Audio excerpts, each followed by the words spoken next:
3 साल पहले जो एक सफ़र का आगाज़ हुआ था जो कि फ़ूड वेस्टेज के इर्द गिर्द रिवॉल्व करता था। हमारा मकसद सिर्फ यही था कि जो फूड वेस्टेज हो रहा है, जो कहीं खाना ज़ाया होता है, अगर वो किसी एक आदमी के पास भी पहुंच जाए तो हम कामयाब हो जाएंगे।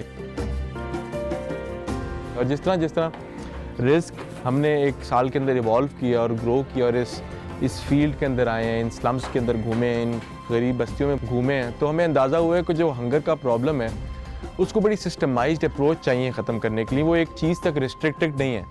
तो एक साल में अगर आप मुझसे पूछें तो ये हुआ है कि जो फूड वेस्टेज है वो एक पूरे सिस्टम का एक छोटा सा पार्ट बनकर रह गया है, जिसमें और भी काफ़ी कंपोनेंट्स ऐड हुए हैं जो कि actually we believe they are integral in our mission to end hunger. Pakistan के अंदर एनुअली $2 बिलियन की चैरिटी फूड के अंदर इन्वेस्ट की जाती है। उसके बरअक्स हम लोग अराउंड 3.6 मिलियन टन्स खाना ज़ाया करते हैं। और इंटरेस्टिंगली अगर हम लोग फिगर्स देखें, पाकिस्तान के अंदर 100 million people are food insecure and 37.5 million children are malnourished. जब हम लोगों ने इस प्रॉब्लम को डीप डिग डाउन किया, देन वी रियलाइज्ड कि हम लोगों को innovative products and services develop करने पड़ेंगे इस प्रॉब्लम को होलिस्टिकली सॉल्व करने के लिए, सो वी कैन क्लेम कि हम लोग पाकिस्तान से भूख मिटा सकते हैं।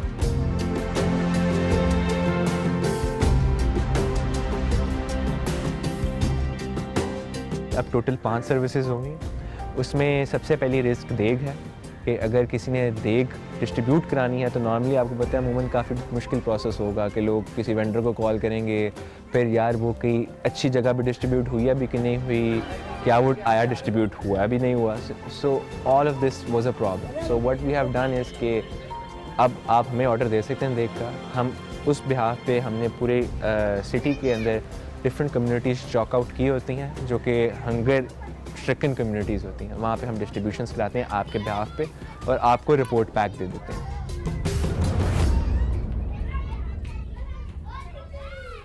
रिस्क पोर्टल पे लोग जो भी जाके डोनेट करता है, रिस्क ने एक बड़ा ट्रांसपेरेंट सोल्यूशन इंट्रोड्यूस कराया है कि अगर आपने एक राशन डोनेट किया है, आपने अगर एक देग डोनेट किया है, तो उसकी डोनेशन के बाद उसको 3 स्टेप्स पे प्रोसीजर्स पे नोटिफिकेशंस आते हैं। एक, जब आपका ऑर्डर रिसीव हो जाता है डोनर को नोटिफिकेशन आता है, जब डोनर की पेमेंट रिसीव हो जाती है उसको नोटिफिकेशन आता है, और डिस्ट्रीब्यूशन के वक्त आपको नोटिफिकेशन भी आता है और उसकी एक्टिविटी की पिक्चर्स आपको ईमेल हो जाती हैं और आपको व्हाट्सएप हो जाती हैं। मेरे ख्याल से एक जेनेरिक बड़ा ट्रेंड है कि लोगों को हमेशा डोनेशन के ऊपर बड़े सवालिया निशान आते हैं कि क्या ये मुस्तहिक लोगों तक जा भी रहा है कि नहीं जा रहा, इज़ द प्रोसेस ट्रांसपेरेंट। तो हम ट्रांसपेरेंसी इंश्योर करते हैं, और क्योंकि सिर्फ आपके मोबाइल के ऊपर at a touch of a button है तो कन्वीनियंस भी इंश्योर हो जाती है।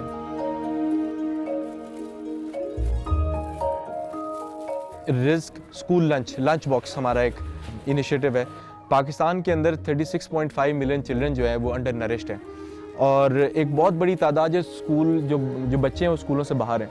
तो ये जो बड़ा यूनिक प्रोडक्ट है, ये 2 चीज़ों को फाइट कर रहा होता है। ये एक तो मेल नरिशमेंट को भी टारगेट कर रहा है, दूसरी तरफ वो जो बच्चे जो स्कूल से बाहर हैं उनको भी स्कूल में लाने के लिए एक बड़ा मुस्बत किरदार अदा करता है। हम न्यूट्रिशनल फर्म्स के साथ पार्टनरशिप करते हैं और एक स्कूल का बेसलाइन सर्वे के बाद नीड आइडेंटिफिकेशन करते हैं। फिर उन बच्चों की डाइटरी नीड्स के हिसाब से बड़े बेसिक किस्म के जो इकोनॉमिकल भी हों स्कूल लंच प्लान डिवाइस कर दिया जाता है जो कि बच्चों की नीड के हिसाब से हों। डिफरेंट मील प्लान्स बनते हैं, वो उनको फिर स्कूल डिलीवर किए जाते हैं।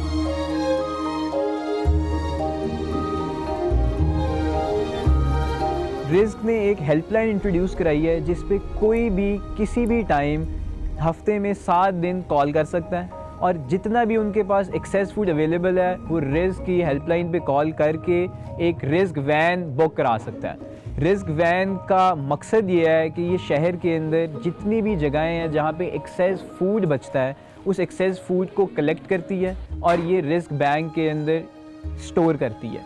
रिस्क बैंक के अंदर स्टोरेज के बाद इस खाने को हम लोग फ्राहम करते हैं अपनी मुस्तहिक और आइडेंटिफाइड फैमिलीज़ के साथ।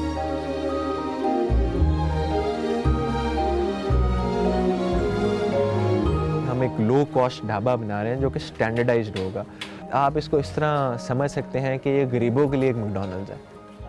उसी तरह के सेफ्टी स्टैंडर्ड्स, उसी तरह के हेल्थ स्टैंडर्ड्स, उसी तरह का स्टैंडर्डाइज मेन्यू हर जगह छोटे ढाबे से एक गरीब आदमी को मिल रहा होगा और उसकी कॉस्ट वही 20 से 30 रुपए का एक मील।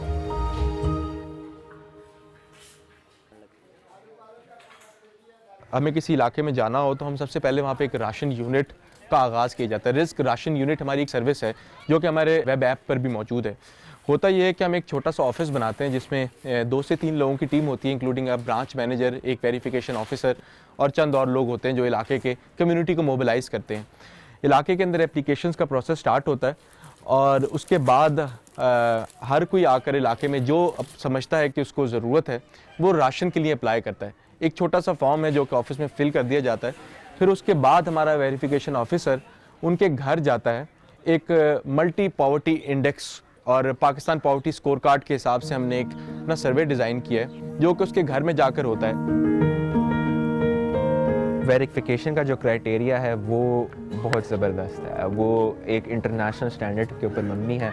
हमारे पास 3 ग्लोबल इंडिकेटर हैं जो कि हम हर घर के पास जाके निकालते हैं। उसमें से सबसे पहला पाकिस्तान पॉवर्टी स्कोर कार्ड है, फिर दूसरा मल्टी डायमेंशनल पॉवर्टी इंडेक्स करते हैं, तीसरा हाउस होल्ड हंगर स्केल है। तो जब भी हम किसी घर के ऊपर जाते हैं हमारा वेरिफिकेशन अफसर ये तमाम सवाल पूछता है जो कि 40-50 सवाल पे मबनी एक पूरा सर्वे होता है। और ये खाली खाने के ऊपर मबनी नहीं होता, ये सर्वे बेसिकली उस घराने की एजुकेशन के ऊपर भी सवाल हैं, उसमें उसकी सैनिटेशन के ऊपर भी सवाल हैं, उसकी सेहत के ऊपर भी सवाल हैं। तो हम ये सारा एक पूरे उस घर का एक समझ लें कि एक नक्शा बनाते हैं कि इस घर को खाने के अलावा भी क्या ज़रूरत है, क्योंकि हमारा एंड गोल हमेशा ये होता है कि इस घराने को हमने एक हद तक खाना देना है, उसके बाद इसको हमने अपने पैरों पे भी खड़ा करना है। अब उसके लिए बकाया चीज़ें जानना बड़ी ज़रूरी है।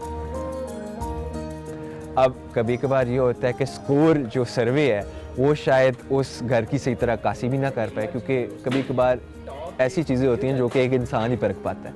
ठीक है, उस सिलसिले में होता यह है कि हर सर्वे में हमारी जो वेरिफिकेशन अफसर है उसकी भी एक राय को वेटेज दी जाती है। वेरिफिकेशन अफसर की भी राय होती है कि क्या यह मुस्तहिक है कि क्या यह नहीं है। तो बाज़ औक़ात जब ऐसी सिचुएशन आती है जहाँ पे हमारा स्कोर और वेरिफिकेशन अफसर की राय में जो समझने का कॉन्फ्लिक्ट आता है तो वो केस निकल आता है डिलिबरेशन के लिए। एक केस के अंदर इतनी मेहनत जाती है उसको जज करने में, और फिर हम इन फैमिलीज़ को एक राशन के प्रोग्राम के अंदर अपने इनरोल करते हैं। और मज़े की बात यह कि राशन का प्रोग्राम भी कंडीशनल होता है। उससे मेरी मुराद ये है कि उस फैमिली को कहा जाता है कि हम आपको राशन देंगे, अगले 6 महीनों के लिए राशन देंगे, बस आपने कुछ शराइत पूरी करनी है।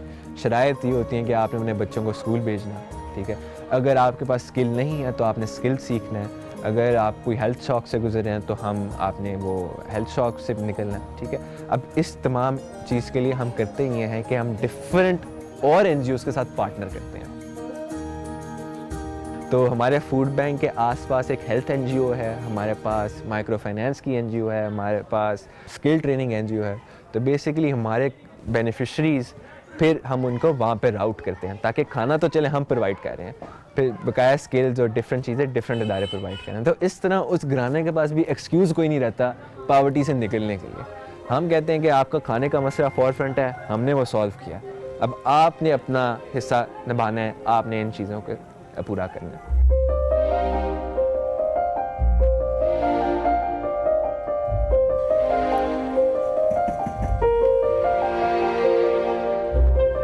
मेरा नाम इम्तियाज़ है और मैं 20-25 साल से मुस्लिम कॉलोनी का रहशी हूँ। और मज़दूरी मेरा पेशा है, मज़दूर आदमी हूँ। कभी दिहाड़ी लगती कभी नहीं लगती। बच्चे हैं छोटे छोटे, मेरे तकरीबन 8-9 बच्चे हैं। बड़ी मुश्किल से गुजारा करते थे, कभी दरबार पे कभी इधर उधर। ये तकरीबन अल्लाह के फजल से पूरा महीना ही हमारा निज़ाम चल जाता है। शुक्र अल्हम्दुलिल्लाह, इतना रिज़्क़ दे देते हैं राशन जिससे हमारा महीना आसानी से गुजर जाता है। पहले जो मैं कमाता था ना, बस मुश्किल से पेट भी उससे नहीं पलता था, क्योंकि कभी दिहाड़ी लगी कभी नहीं लगी, तो उसमें कुछ भी नहीं बनता। उसकी वजह से, गुर्बत की वजह से मेरे जो बच्चे अच्छे खासे पढ़ने वाले अल्लाह ताला ने उनको ज़हन दिया, वो पढ़ाई से महरूम हो गए थे। समझो कि एक को तो मैंने स्कूल से छुड़ा, क्योंकि वसाइल थे ही नहीं। तो जैसे ही आए रिज़्क़ वाले आए, इनको सिचुएशन का पता चला, तो इन्होंने दोबारा मेरे बच्चों का दाखिला स्कूल में एक किस्म का कराया। तो उसकी वजह से मेरे बच्चों को अल्हम्दुलिल्लाह तालीम भी मिल रही है, उनकी हर एक ख्वाहिश भी जो असबे मामूल वो पूरी हो रही है। जो मजदूरी पे तो कुछ भी नहीं बंदा कर सकता, एक मजदूर आदमी क्या करेगा।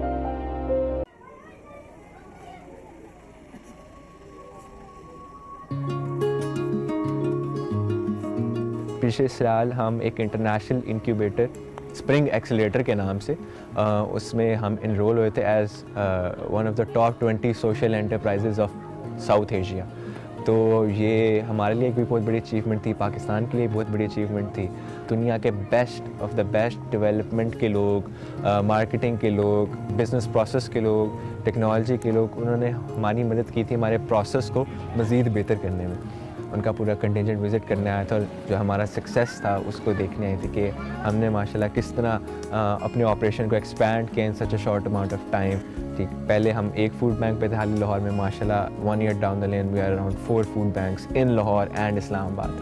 They had a fabulous tour of the Islam community और बेसिकली इसी बात पे वो हमें शाबाशी भी दे रहे थे, दाद भी दे रहे थे। So this was actually a really big achievement for us as well. We have saved around 200,000 kgs of excess food, जो कि अगर हम ना बचाते तो ज़ाया हो जाता। We have distributed around 5,000 degs at different community points. इसके अलावा हमने तकरीबन 3,500 फैमिलीज़ को ग्रेजुएट किया फूड इनसिक्योरिटी से। इसके अलावा हमने जो रिज़्क़ खाना है उसके थ्रू तकरीबन हमारे 50,000 मील्स गए हैं। स्कूल लंचेस हमने तकरीबन 1 लाख तक स्कूल लंचेस डिस्ट्रीब्यूट किए हैं, डिफरेंट स्कूल्स को अडॉप्ट किया है हमने इस सिलसिले में। तो ओवरऑल जो हमने अपनी टेक्नोलॉजी पोर्टल के थ्रू और अपनी ऑपरेशन के थ्रू तकरीबन $500,000 तक की नौयत की फ़िलैंथ्रपी चैनलाइज किया प्रॉपरली, जहाँ पर डोनर को पता चला है कि उसका पैसा किस फैमिली को गया है, उसको हर एक चीज़ की रिपोर्ट मिली है उस चीज़ पे। This is equivalent to around 2 million meals fed across और एंटायर स्पैन ऑफ वर्किंग।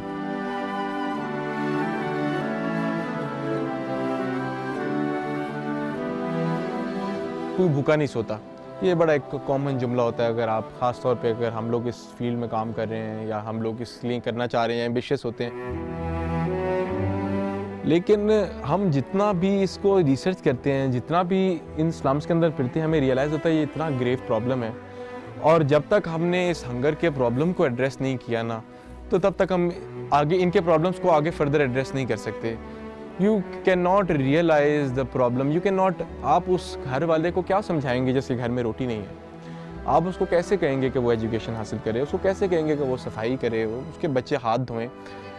वो बहुत इनसिग्निफिकेंट सवाल रह जाते हैं। अभी भी यहाँ पर ऐसे ऐसे घर हैं कि जिनको कई मील चलना पड़ता है, सिर्फ कहीं खाना बंट रहा है तो वो खाने जाते हैं, कहीं पे लेने जाते हैं। जो स्ट्रगल है इस आम आदमी के लिए सिर्फ खाने की हुसूल के लिए, अगर आप उस स्ट्रगल को एक दिन में रियलाइज़ कर लें तो इनका आधा दिन इस स्ट्रगल में गुजरता है कि इन्होंने अगला मील कहाँ से खाना है।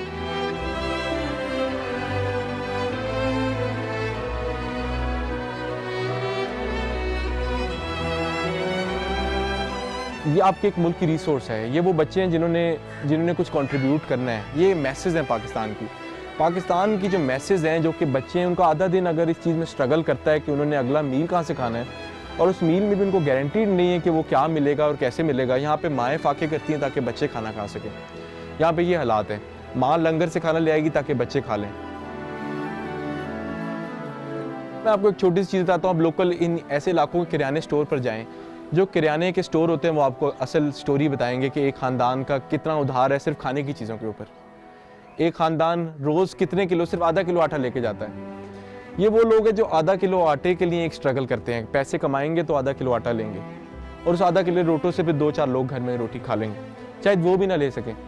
सो जो हंगर का प्रॉब्लम है ना, जब तक आप इस मुल्क से वो रियलाइज़ नहीं करेंगे कि वो कितना बड़ा प्रॉब्लम है, उसको सॉल्व करने के लिए स्टेप्स नहीं उठाएंगे, तो हमारा जो पूरा प्रोग्राम है वो डिज़ाइन इस तरह के सोशल प्रोटेक्शन जो पहले स्टेज किया ना, वो खाना है। एक बाबा फरीद का शेर है, वो हम बड़ा पढ़ते हैं कि 5 रुकन इस्लाम देते 6वां फरीदा टुक, जिना लबे 6वां ते बाकी पंजे जांदे मुख। जिस बंदे का खाना नहीं, उसका मज़हब रोटी है।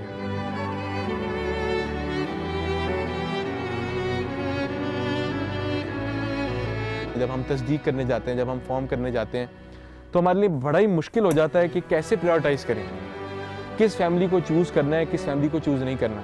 एक बहुत थिन लाइन होती है और फिर अल्लाह से दुआ भी करते हैं कि हम इन एफर्ट्स के थ्रू टेक्नोलॉजी तो डेवलप की है, लेकिन अल्लाह हमें उस सही आदमी तक पहुंचा दे जिसका, क्योंकि कुरान में हुक्म है कि वो लोग ना मांगते हैं ना वो पब्लिक में आते हैं, तो मुस्तहिक को ढूंढ के खाना खिलाने का हुक्म है। तो ये पूरा जो प्रोसेस है जितना फैंसी है, आप जिसको इसको टेक्नोलॉजी का नाम दे दें, इसमें बैकग्राउंड का असल मकसद जो है हमारा वो है मुस्तहिक को ढूंढना है हमने।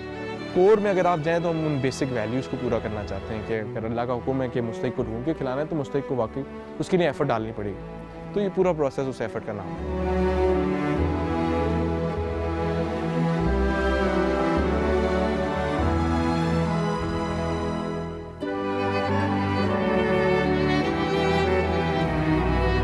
तेईस साल है। मैं पिछले 10 साल से कोशिश कर रहा हूँ कि कुछ तब्दील किया जाए।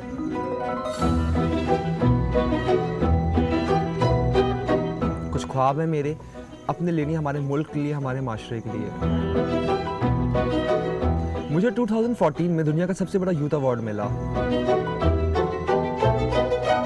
2000 एंटरप्रेन्योर्स इनोवेटर्स ने पार्टिसिपेट किया था 150 ममालिक से, और मैं पहला पाकिस्तानी बना जिसको साओ पाउलो ब्राज़ील में कोई यूथ अवार्ड मिला। उसके साथ साथ मैं वर्ल्ड समिट अवार्ड्स का पाकिस्तान का पहला एम्बेसडर हूँ। रिसेंटली मैं कॉमनवेल्थ मिशन कमेटी का हेड बना हूँ। तो डिफरेंट प्रोजेक्ट्स में पिछले 10 साल से कोशिश की जा रही है कि कुछ बदला जाए। डिफरेंट चीज़ें ट्राई की, डिफरेंट कॉन्सेप्ट्स लेके आए, पर जो मुझे सबसे बेहतरीन कॉन्सेप्ट लगा वो है तालीम। अगर तालीम हम आम कर सके तो हमारे मुल्क के 90% मसाइल हल हो सकते हैं। अगर हम स्टैटिस्टिक्स की बात करें तो पाकिस्तान में 2.5 करोड़ बच्चे स्कूलों से बाहर हैं। और अगर हम कुछ डिफरेंट न्यूज़ चैनल्स की स्टैटिस्टिक्स की बात करें तो उनके मुताबिक 1.5 करोड़ बच्चे चाइल्ड लेबरर है।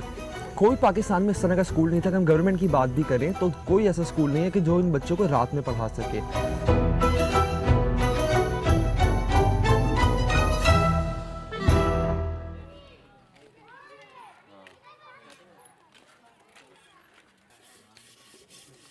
ये भी एक बीमारी है, ये भी कि हमारे मुल्क को इलिटरेसी बहुत हाई है, पर हम हर चीज़ को एक ही चीज़ से हल करना चाह रहे हैं कि सबको सुबह पढ़ा दिया जाए। पर जब बच्चे दिन भर काम करते हैं तो सुबह वो नहीं पढ़ सकते। इसलिए मैंने सोचा कि क्यों ना हम पाकिस्तान में एक ऐसा कॉन्सेप्ट लेके आए इसमें बच्चे रात में पढ़ सकें। तो इसलिए मैंने फ़ैसला किया कि पाकिस्तान का पहला सोलर नाइट स्कूल बनाया जाए। यहाँ पर इलेक्ट्रिसिटी नहीं है, सोलर से हम इलेक्ट्रिसिटी जनरेट करते हैं, उन बच्चों को हम रात में पढ़ाते हैं। फैसलाबाद का पहला चाइल्ड लेबरर के लिए स्कूल है और हमारा टारगेट ही जो है चाइल्ड लेबरर है। हमारे जो स्टूडेंट्स हैं वो मोस्टली 90 to 95% बच्चे जो हमारे दिन भर काम करते हैं। कोई बच्चे भैंसें गाय चढ़ा रहे होते हैं, चला रहे होते हैं। कोई बच्चे दिन में as a house help, as a domestic worker काम कर रहे होते हैं। कोई बच्चे एज अ वेटर पान शॉप्स पे डिफरेंट जगहों पे काम करते हैं। तो सारे बच्चे दिन भर मसरूफ़ होते हैं, दिन भर काम कर रहे होते हैं। ये स्कूल सबके लिए ओपन है। स्कूल किसी चीज़ का मोहताज नहीं है। दरवाज़ा कोई यहाँ पे नहीं है। बच्चे ने आना है, बैठना है, पढ़ लेना है। तो जो बच्चा आना चाहे, यहाँ पे ज़रूरी वो चाइल्ड लेबरर ही हो, कोई भी बच्चा अंडर प्रिविलेज बैकग्राउंड है, वो अफोर्ड कर भी सकता है, उसको लगता है यहाँ पे बेहतर तालीम है तो आ सकता है। कुछ हमारे पास गवर्नमेंट स्कूल्स के बच्चे भी आते हैं, कुछ प्राइवेट स्कूल्स के बच्चे भी यहाँ पे आते हैं जो कि यहाँ पे बैठ रहे हैं, मुफ्त तालीम हासिल कर रहे हैं। इंग्लिश, उर्दू, कंप्यूटर सारा कुछ इधर पढ़ता हूँ। सर ने मुझे ABC सुनाई थी, फिर मैं सीख गया था। फिर 1 2 मुझे नहीं आती, सर से सीखी थी। फिर मैं सारा कुछ मिलता था, चीज़ें भी मिलती थी। 5 मेरी बहन है और एक फुप्पो है, वो भी मेरी काम करती फुप्पो। चाचू भी काम करता, पापा भी, मामा भी काम करती है।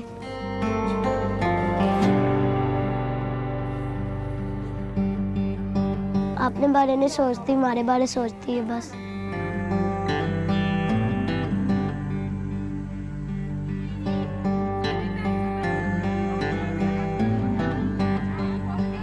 ये मैं चाहता हूँ मैं अपने पापा मामा की मदद करूँ, फिर मैं आगे बढ़ूँ, फिर कॉलेज में पढ़ूँ, इस सारा कुछ पढ़ूँगा। ये मैं चाहता हूँ अपनी मामा बाप।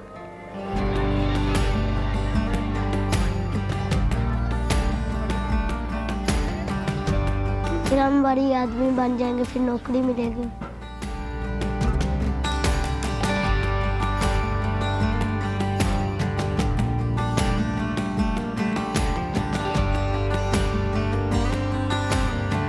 देखिए ये फ्री स्कूल है, यहाँ पे बच्चों को खाना, राशन, कपड़े, किताबें, स्टेशनरी वो यहाँ पे उनको मुफ्त दी जाती है। कोई फ़ीस नहीं है, ना हमने कभी ली, ना कभी हमने सोचा है, ना हम कभी ज़िंदगी में कभी इनसे कोई फ़ीस लेंगे। ये स्कूल फ्री है और हमेशा इंशाल्लाह पूरी ज़िंदगी फ्री रहेगा, हर चीज़ यहाँ पे फ्री रहेगी। डोनेशन किसी भी प्रोजेक्ट के लिए बहुत ज़रूरी होती है, पर पहले दिन से मैंने इसको इसी तरह स्टार्ट किया कि हम कभी भी किसी से भी कोई पैसे नहीं लेते। ये सारा नॉन कैश मॉडल है, कभी भी कोई डोनेट करना है, किसी से पैसे नहीं लिए गए। जो कोई चीज़ देना चाहता है, राशन दे सकता है, खाना दे सकता है, कपड़े दे सकता है, इस तरह की डिफरेंट चीज़ें दे सकता है। हमें क्योंकि हम बेस करते हैं नॉन कैश डोनेशंस पे, तो आशा भुट्टो जरदारी जो कि बेनज़ीर साहिबा की जो बेटी हैं, उन्होंने इनिशियली जो थे स्टार्ट में वो हमारी सबसे बड़ी सपोर्टर थी। उन्होंने हमें सोलर पैनल्स डोनेट किए, सोलर लाइट्स डोनेट की, फैंस डोनेट किए। उसके बाद कुछ अरसे बाद जब सिस्टम चेंज हमने करने पड़े तो rural energy solutions private limited, उन्होंने हमें ये अपने लेटेस्ट प्लग एंड प्ले जो सिस्टम्स हैं वो हमें डोनेट किए। स्टेशनरी जो है वो मैं काफ़ी अरसे से जो है स्टेशनरी x.pk की तरफ से डोनेट हो रही है, वो मैं स्टेशनरी दे रहे हैं। बाकी मोस्टली चीज़ें मैं करता हूँ, खाना हो गया इस तरह की, और कपड़े राशन हो गए। तो यहाँ पे हम यही कोशिश करते हैं कि बच्चों को हर चीज़ मिले, और जो भी डोनर देना चाहे वो डायरेक्टली आए और अपने हाथों से डिस्ट्रीब्यूट करे, ताकि बच्चों को दे और उनकी खुशियाँ देख सकें।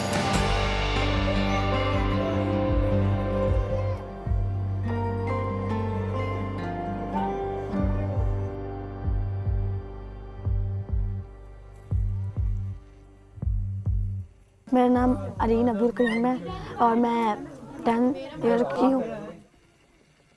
घर में बहन भाई है, हम 2 बहन इधर पढ़ने आते हैं। बहुत आसान है, सुबह को काम किया और रात को इधर पढ़ने आ गया।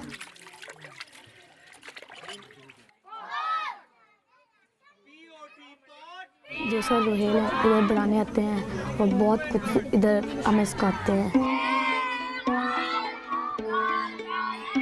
2 साल मैं हो गया स्कूल में आने के। पहले बिल्कुल भी कुछ नहीं पढ़ना आता था, अब सारा कुछ पढ़ना आ गया माशाल्लाह।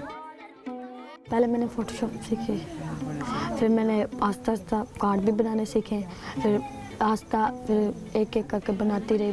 ज़हन में आया, जो आया वो बना लिया। बिल्कुल इधर फीस नहीं लेते हैं, बैग भी, पेंसिलें भी, सारा कुछ सर ही देते हैं सर। मेरी ख्वाहिश है कि मैं टीचर बनूँ।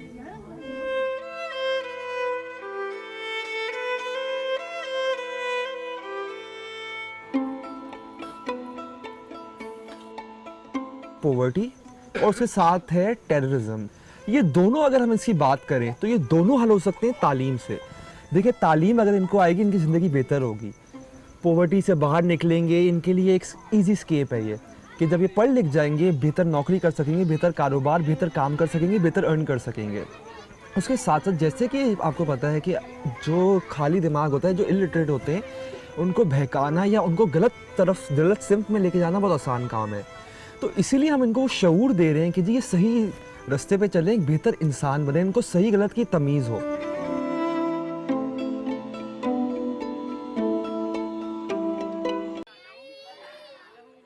हमने पहले यहाँ पे कैम्ब्रिज की, ऑक्सफोर्ड की पढ़ाई पढ़ाना शुरू किया, पर वो इन बच्चों की जो कैपेसिटी है उसके मुताबिक बहुत मुश्किल था।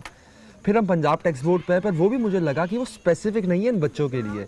2.5 करोड़ बच्चे हैं जो कि स्कूलों से बाहर हैं, वो तालीम नहीं ले सकते जो कि आम बच्चे को आप स्कूल में दे रहे हैं। इनके बैकग्राउंड डिफरेंट हैं, इनकी कैपेसिटी, कैपेबिलिटी, इनकी चीज़ों को ग्रास्प करने की हर काबिलियत बहुत डिफरेंट है। तो इसकी वजह से मैंने स्पेसिफिक सिलेबस डिज़ाइन करना स्टार्ट किया है, क्योंकि हमारा स्लम स्कूल एक ऑल्टरनेटिव एजुकेशन सिस्टम है। जैसे ये बच्चे रिलेट कर सके। फॉर एग्जाम्पल W से अगर हम अल्फ़ाबेट्स की बात करें, ABC की बात करें, W से जैसे वेल है, इन बच्चों को नहीं पता वेल क्या है, ना इन बच्चों ने देखी है। तो हम चाहते हैं चीज़ें उनको वो बताई जाए जिनसे रिलेट कर सके।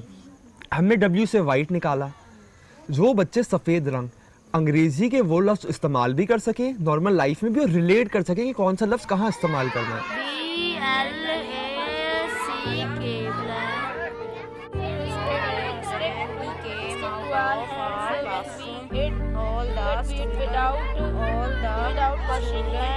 देखिए मेरा मकसद ये है कि हम बच्चों को तो तालीम से एम्पावर कर रहे हैं, पर हम उनके घर वालों को भी करें, उनको भी शऊर दें, उनको भी बताएं।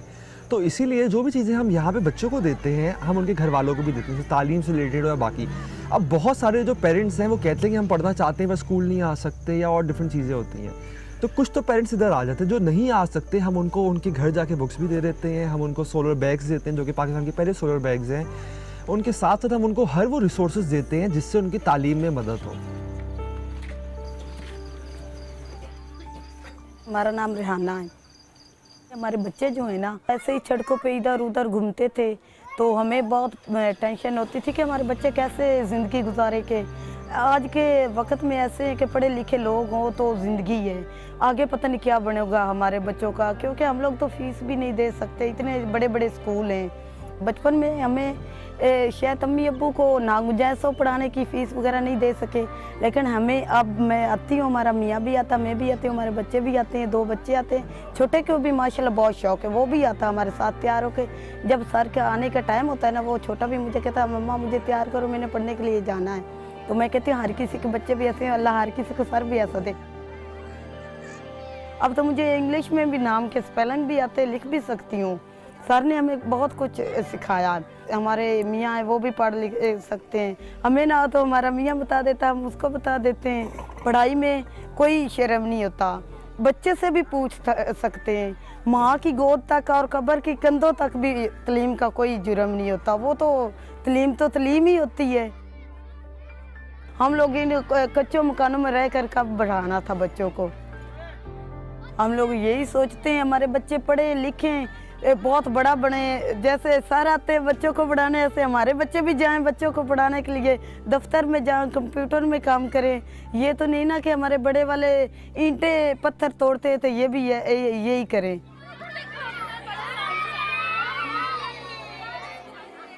जो हम कॉन्सेप्ट्स यूज़ कर रहे हैं मल्टीमीडिया के ज़रिए पढ़ा रहे हैं, देखिए मल्टीमीडिया के ज़रिए हम बेसिक लिटरेसी को जो टारगेट कर सकते हैं 1.5 महीने में कर सकते हैं। 1.5 महीने में अगर आप उसको लेके चलते हैं, अब लिटरेसी रेट बढ़ सकता है। इतनी जल्दी रिजल्ट्स किसी चीज़ में नहीं आते। जैसे कि हम अपनी पर्सनल एग्जाम्पल्स की बात करें, अलिफ बे पे है सिखाने में किसी को 1 महीना लगता है, किसी को 2 महीने लग जाते हैं पूरी। अगर आप उर्दू अल्फ़ाबेट्स की बात करें, हमने यहाँ पे बच्चों को 4 दिन में 5 दिन में सिखाया, 1.5 घंटा क्लासेस के साथ। जो बच्चे 8 घंटा क्लासेस के साथ नहीं कर पा रहे महीने में, वो हमने 1.5 घंटा क्लासेस के साथ 5 दिन में अचीव किया। जो आने वाला फ्यूचर है वो बेसिक लिटरेसी के साथ साथ मेन जो एम्फसाइज करेगा वो डिजिटल लिटरेसी पे करेगा। यानी कंप्यूटर आपको यूज़ करना आता ही नहीं आता, आप कितना काम कर सकते हैं कंप्यूटर पे, और आने वाली जॉब्स भी इन्हीं पे डिपेंडेंट होंगी। तो हमने इसी स्टेज से, यानी बच्चे 1 क्लास में ही हैं, हमने इसी स्टेज से बच्चों को पढ़ाना शुरू कर दिया है कंप्यूटर्स के बारे में। उनको हम एडवांस सॉफ्टवेयर सिखा रहे हैं ताकि वो फ्रीलांसिंग की तरफ जा सके। अभी जो बच्चे काम करते हैं वो काम करें, फॉर एग्जाम्पल 4000 मिल जाते हैं, 5000 मिल जाते हैं। जो मेरा एम है कुछ महीनों के अंदर बच्चों को मिनिमम 20,000 तक ही अपने पैरों पे खड़े हो सके, खुद अर्न कर सके। तो हम जो इनको स्किल्स सिखा रहे हैं इससे इनको ये फ़ायदा है कि घर बैठ के भी इज़्ज़तदार रोज़गार कमा सकते हैं। आईटी के बलबूते पे हम इनको कॉन्ट्रैक्ट्स देना सिखाएंगे, हर चीज़ देना सिखाएंगे, और जो चीज़ आएगी 100% बच्चों को जाएगी। मेरा नाम ज़ारा है और मेरी फैमिली में मेरी मदर भी हैं, मेरे पापा भी हैं, मेरी सिस्टर है, मेरे भाई हैं, और वो हमारे साथ यहाँ पढ़ने भी आते हैं। और मैं सारा दिन मम्मा के साथ घरों में काम करवाती हूँ, फिर शाम को यहाँ में पढ़ने आती हूँ। मैंने जनरल नॉलेज का यहाँ सब्जेक्ट पढ़ रही हूँ, और मैंने मैथ्स पढ़ा है, छोटे छोटे वर्ड्स पढ़े हैं, इंग्लिश पढ़ा है। हम लोग को बहुत अच्छा लगता है फोटोशॉप पे काम करके। मैं और मेरी मारिया फ्रेंड है, हम लोग भी, हमें ज़्यादातर हम बाकी बच्चों को भी बताते हैं कि आप लोगों ने इस तरह काम करना है। हम लोग हैप्पी बर्थडेज वगैरह, कोई भी मतलब स्पेशल डेज होते हैं तो हम उसके बारे में वेडिंग कार्ड्स वगैरह मतलब जो भी होता है वो हम बनाते हैं, और जो भी कोई ख़ास दिन होता है उसके लिए हम कार्ड्स बनाते हैं। और सर कह रहे थे कि जब आप लोग सीख जाएंगे, मतलब बना लेंगे, तो फिर हम आपके सेल करेंगे बाइट जब मतलब ज़्यादा हो जाएंगे। ये बहुत अच्छा प्लेटफॉर्म है, और मतलब ये बच्चे जो पहले अभी यहाँ पढ़ रहे हैं ना, ये ऐसे सड़कों पे घूम रहे होते थे, हम लोगों ने इन लोगों को देखा हुआ है। कोई भी मतलब इस तरह होना चाहिए, हर जगह पे इस तरह होना चाहिए। हम बड़े स्कूल्स नहीं बना सकते, तो छोटे छोटे इस तरह हमें कोशिश करनी चाहिए ताकि जो भी हमारे मुल्क और हमारी माशी तरक्की में हमारे जो बच्चे हैं वो पढ़ लिख के आगे जाएँ। एक्चुअली मैं पढ़ लिख के डॉक्टर बनना चाहती हूँ, मुझे बहुत शौक़ है, और मेरे पेरेंट्स मुझे फुल सपोर्ट करते हैं भी आप पढ़ो। कोशिश तो हमारी ये पाकिस्तान के हर कोने पे करें, पर जो मेन फोकस है वो एक ऑल्टरनेटिव एजुकेशन सिस्टम बनाना है स्लम स्कूल को, ताकि हर बच्चे को फ़ायदा हो, और हर जो एक्टिविस्ट है या कोई भी शख्स जो कि दर्द रखता है कम्युनिटी के लिए, लोगों के लिए कुछ करना चाहे, तो इस सिस्टम को as it is easily replicate कर सके और चला सके।